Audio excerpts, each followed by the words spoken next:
গুৰুত্বপূৰ্ণ খবৰ লৈ কাৰণে চেষ্টা কৰিছো নহব নেকি পঞ্চায়ত নিৰ্বাচনক লৈ এই মুহূৰ্তৰ আটাইতকৈ গুৰুত্বপূৰ্ণ খবৰ আহিছে ইতিমধ্যে কালিৰ দিনটোত মুখ্যমন্ত্ৰী ডক্টৰ হিমন্ত বিশ্ব শৰ্মাই উল্লেখ কৰিছিল যে সময়মতে পঞ্চায়ত নিৰ্বাচন অনুষ্ঠিত হ'ব 10 ফেব্ৰুৱাৰী শেষ সীমা 10 ফেব্ৰুৱাৰীৰ আগতে পঞ্চায়ত নিৰ্বাচন অনুষ্ঠিত হ'ব আৰু ইয়াক লৈ কোনো দ্বিমত নাই সময়মতে অনুষ্ঠিত হ'ব কিন্তু এই মুহূৰ্তত যি খবৰ আহিছে এই খবৰ আপোনালোকৰ ওচৰত লৈ আহিবৰ কাৰণে চেষ্টা কৰিছো সম্পূৰ্ণ অনিশ্চয়তাত আছে এতিয়া পঞ্চায়ত নিৰ্বাচনক লৈ কোনো নিশ্চয়তা নাই নহব পাৰে পঞ্চায়ত নিৰ্বাচন হয়তো হলে পুনৰ দেৰি হ'ব পাৰে এতিয়াও গোচৰ চলিয়াই আছে আদালতৰ মজিয়াত আৰু এই মুহূৰ্তত যি খবৰ আহিছে সেই খবৰ এইটোৱে যে সম্পূৰ্ণ অনিশ্চয়তাত আছে 9 তাৰিখলৈ যি আদালতৰ ফালৰ পৰা যি কথা কোৱা হৈছিল যে 9 তাৰিখলৈ কোনো অধিসূচনা জাৰি কৰিব নোৱাৰিব নিৰ্বাচন আয়োগে হেয়া এতিয়াও বাহল আছে অৰ্থাৎ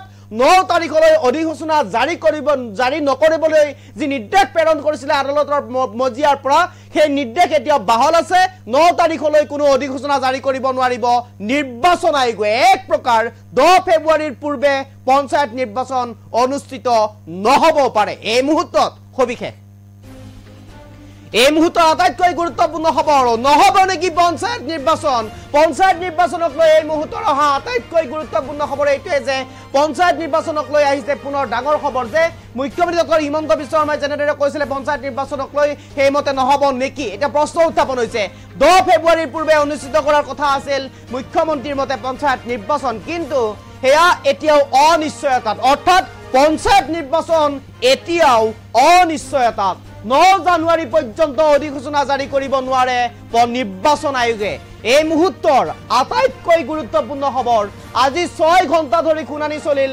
আদালতৰ মজিয়াত আৰু 6 ঘণ্টা শুনানি চলিল আজি আদালতৰ মজিয়াত আৰু কালি গোচৰটোৰ ওপৰত শুনানি দিয়াৰ অৰ্থাৎ চূড়ান্ত শুনানি দিয়াৰ সম্পূৰ্ণ সম্ভাৱনা চূড়ান্ত শুনানি অহা কাইলৈ হ'ব আজিৰ দিনটোত 6 ঘণ্টা ধৰি বিচাৰ চলিছে বিষয়টোৰ ওপৰত এতিয়াও নিজ সিদ্ধান্ততে আছে অটল আছে আদালত অৰ্থাৎ আদালতে যেটো ৰায় দিছিল 9 তাৰিখলৈ কোনো অধিসূচনা জাৰি কৰিব নোৱাৰিব সেই ৰায়ৰ ওপৰতে অটল আছে এতিয়াও আদালত অৰ্থাৎ ন্যায়ালয় এতিয়াও সেই ৰায়ৰ ওপৰতে অটল আছে কোনো কাৰণতে ন্যায়ালয়ে ৰায় খলোৱা নাই নিৰ্দেশ খলোৱা নাই নিৰ্দেশ যেনেদৰে দিছিলে 9 জানুৱাৰীলৈ থাকিব অধিসূচনা জাৰি নকৰাৰ নিৰ্দেশ ঠিক তেনেদৰে এতিয়া 9 তাৰিখলৈ অধিসূচনা জাৰি কৰিব নোৱাৰে নিৰ্বাচন আয়োগে এই মুহূৰ্তত গুৰুত্বপূৰ্ণ খবৰ লৈবৰ কাৰণে চেষ্টা কৰিছো পঞ্চায়ত নিৰ্বাচনক লৈ আহিছে সম্পূৰ্ণৰূপে এক ডাঙৰ খবৰ কোনো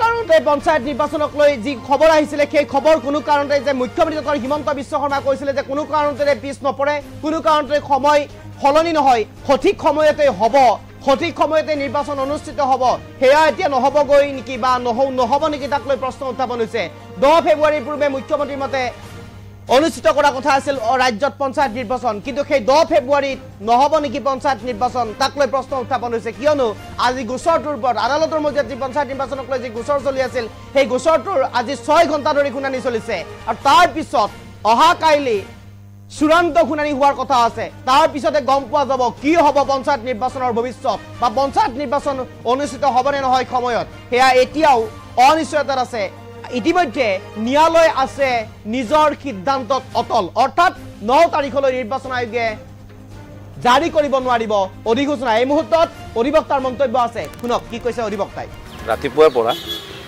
এতিয়ালৈকে অলপ 5 মিনিট আগলৈকে আমাৰ পক্ষৰ কেছ কৰা পক্ষৰ আৰ্গুমেণ্ট চলিল যিকেইটা ইলিগেলিটিজ কৰা হৈছে কিছুমান জিপি 20,000 ভোট কিছুমান জিপিত 4,000 ভোট কিছুমান জেডপিচিত 80,000 ভোট কিছুমান জেডপিচিত 28,000 ভোট সংবিধান মতে আপনার পঞ্চায়েত এক্ট মতে SOP মতে ইলেকশন কমিশন অফ ইন্ডিয়ার গাইডলাইন মতে ডিলিমিটেশন এক্ট মতে সুপ্রিম কোর্টর জাজমেন্ট মতে এটা কনস্টিটুয়েন্সি এটা সমষ্টি যিমান পাৰা যায় সুবিধাজনকভাৱে হ'ব লাগে আৰু যিমান পাৰা যায় মানুহৰ সংখ্যাৰ ওপৰত ভিত্তি কৰি যিমান পাৰা যায় সমান হ'ব লাগে অলপ ইফাল ইফাল হ'লে মানে পৰা নাই কিন্তু অসমত কি হৈছে আপোনাৰ কিছুমান জিপিত 20,000 মানুহ দীঘল হ'ল 27 কিলোমিটাৰৰ পৰা 30 কিলোমিটাৰ। ওচৰৰ জিপিটো গাঁও পঞ্চায়তটো 4 কিলোমিটাৰ 5 কিলোমিটাৰ আৰু বুটাৰ হ'ল 4,500। জিলা পৰিষদ এনেকুৱা আছে আপোনাৰ কিছুমান জিলা পৰিষদ 80,000 1 লাখ ভোটাৰ, আকৌ ওচৰৰ জিলা পৰিষদত মাত্ৰ 20,000 ভোট 28,000 ভোট। কিছুমান জিলা পৰিষদ প্ৰায় 30 কিলোমিটাৰ দীঘল, কিছুমান জিলা পৰিষদ মাত্ৰ 6 কিলোমিটাৰ সৰু। আৰু এনেকুৱাও কৰিছে কিছুমান ৱাৰ্ডৰ ক্ষেত্ৰত গৈ আপোনালোকে বিশ্বাস কৰিব নোৱাৰিব, কাগজ দেখা নাপালে এটা গাঁৱক এটা ৰেভিনিউ ভিলেজক মই পালোঁ কালি 11 ভাগ কৰিছে। 11 ভাগ কৰি 11টা ৱাৰ্ডৰ লগত লৈ গৈছে এটা গাঁৱক ভাগে। কি কাৰণে কৰিছে, কি যুক্তি কৰিছে, আমাৰ বুজাৰ বাহিৰত। তো আজি এই ক্ষেত্ৰত গোটেই দিনভৰি আৰ্গুমেণ্ট হ'ল। আমাৰ পক্ষৰ প্ৰথম দফাৰ আৰ্গুমেণ্ট কমপ্লিট হ'ল। মহাধিবক্তা এডভোকেট জেনেৰেল ডাঙৰীয়াই তেখেতেৰো বক্তব্য ৰাখিলে, পইণ্ট ৰাখিলে। মহামান্য কোৰ্টে সব শুনিলে অত্যন্ত ধৈৰ্য সহকাৰে এবং অলপ আমাৰ ছেটিছফেক্টৰী তেখেতে শুনিছে। আৰু এইটো অহাকালি আকৌ আৰ্গুমেণ্টটো কণ্টিনিউ হ'ব। কাইলৈ চৰকাৰী পক্ষ 10:30 পৰা আৰম্ভ হ'ব। তাৰপিছত যদি আমাৰ কিবা তাকে উত্তৰ দিব লগা আছে তেতিয়া আমিও দিম। তাৰপিছত মহামান্য কোৰ্টে যিটো ফাইট এটা লৈ ল'ব। আৰু এতিয়া আমাৰ অসম চৰকাৰে যিটো 9 তাৰিখলৈকে যিটো ষ্টে হৈছিল ইলেকশ্যন ডিক্লেয়াৰ নকৰাৰ কাৰণে, এইটোৰ ওপৰত আজিও কোৰ্টে কোনো ধৰণৰ সঁহাৰি অসম চৰকাৰক দিয়া নাই। আজি তেওঁলোকে বিচাৰিছিল নেকি ষ্টেটৰ কৈছিলে, আজিও বিচাৰিছিলে। আজিও মহামান্য আমাৰ হাইকোৰ্টত মহাধিবক্তা ডাঙৰীয়াই ৰাতিপুৱাৰ পৰা বিগিনিঙতে তেখেতে বিচাৰিছিলে যে কেছটো চলি থাকক, কিন্তু আমাৰ ইলেকশ্যনটো কৰিব দিয়ক। তো আমি তাৰপিছত কোৰ্টক ক'লোঁ যে এইটো যদি দি দিয়ে তেনেহ'লেতো আৰু আমাৰ কেছ থকা নাথাকা একেই হৈ যাব। তাৰ কাৰণে মহামান্য কোৰ্টে আজি তেখেতৰ যে যিটো আমাৰ আইনৰ যিটো মিছকেছ কৰিছিলে সেইটো আজিলৈকেও এলাউ কৰা নাই। আজি ৰাতিপুৱাৰ পৰা এতিয়ালৈকে অলপ 5 মিনিট আগলৈকে আমাৰ পক্ষৰ কেছ কৰা পক্ষৰ আৰ্গুমেণ্ট চলিল। যিকেইটা ইলিগেলিটিজ কৰা হৈছে, কিছুমান জিপি 20,000 ভোট, কিছুমান জিপিত 4,000 ভোট, কিছুমান জেডপিচিত 80,000 ভোট, কিছুমান জেডপিচিত 28,000 ভোট। সংবিধান মতে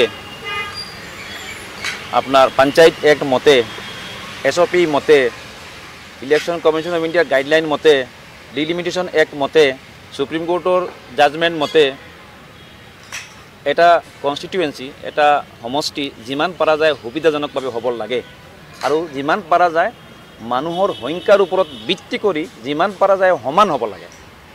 অলপ ইফাল সিফাল হ'লে মানে কৰা নাই। কিন্তু অসমত কি হৈছে, আপোনাৰ কিছুমান জিপিত 20,000 মানুহ দীঘল হ'ল 27 কিলোমিটাৰৰ পৰা 30 কিলোমিটাৰ। ওচৰৰ জিপিটো গাঁও পঞ্চায়তটো 4 কিলোমিটাৰ 5 কিলোমিটাৰ আৰু বুটাৰ হ'ল 4,500। জিলা পৰিষদ এনেকুৱা আছে আপোনাৰ কিছুমান জিলা পৰিষদ 80,000 1 লাখ ভোটাৰ, আকৌ ওচৰৰ জিলা পৰিষদত মাত্ৰ 20,000 ভোট 28,000 ভোট। কিছুমান জিলা পৰিষদ প্ৰায় 30 কিলোমিটাৰ দীঘল, কিছুমান জিলা পৰিষদ মাত্ৰ 6 কিলোমিটাৰ সৰু। আৰু এনেকুৱাও কৰিছে কিছুমান ৱাৰ্ডৰ ক্ষেত্ৰত গৈ আপোনালোকে বিশ্বাস কৰিব নোৱাৰিব, কাগজ দেখা নাপালে এটা গাঁৱক এটা ৰেভিনিউ ভিলেজক মই পালোঁ কালি 11 ভাগ কৰিছে। 11 ভাগ কৰি 11টা ৱাৰ্ডৰ লগত লৈ গৈছে এটা গাঁৱক ভাগে। কি কাৰণে কৰিছে, কি যুক্তি কৰিছে, আমাৰ বুজাৰ বাহিৰত। তো আজি এই ক্ষেত্ৰত গোটেই দিনভৰি আৰ্গুমেণ্ট হ'ল। আমাৰ পক্ষৰ প্ৰথম দফাৰ আৰ্গুমেণ্ট কমপ্লিট হ'ল। মহাধিবক্তা এডভোকেট জেনেৰেল ডাঙৰীয়াই তেখেতেৰো বক্তব্য ৰাখিলে।